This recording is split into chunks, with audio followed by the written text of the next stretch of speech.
शिवरात्रि है और ये देखिए पूजा जी कहाँ जा रही हैं। पूजा जी आई हैं भोले जी के दरबार में।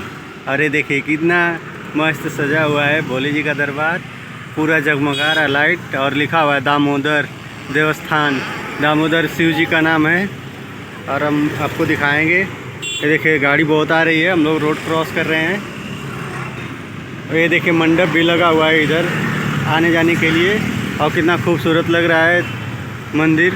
और हम लोग पास में आ चुके हैं। और ये देखिए पूजा जी कहाँ जा रही हैं। और उनके साथ में हमारा बेटा है जिनका नाम आयांश कुमार है। इनके नाम से चैनल है हमारा यूट्यूब चैनल। और देखिए आए हैं दर्शन करने के लिए भोले जी का। सब लोग भक्ति में लगन है।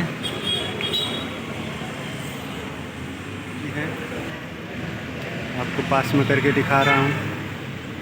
देखिए शिव जी हैं, यहाँ पे भोले जी का स्थान है। और ये देखिए कितना खूबसूरत सजाया हुआ है मंदिर, लाइट भी लगा हुआ है, कितना खूबसूरत।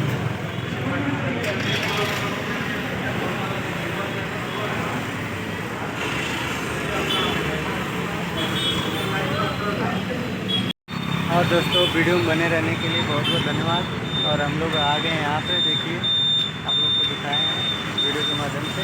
देखिए हमारा बाबू है हमारे साथ में। आप लोग प्लीज़ हमारे चैनल को सपोर्ट कीजिए। आयांश कुमार 57 चैनल का नाम है। आप लोग ज़्यादा से ज़्यादा सपोर्ट कीजिए और ज़्यादा से ज़्यादा शेयर कीजिए हमारे वीडियो को, ताकि हमारा वीडियो भी आगे बढ़े, हम लोग भी आगे बढ़े। और शिवरात्रि का पर्व है। देखिए कितना अच्छा सजाए, इधर देखिए टेंट लगा है।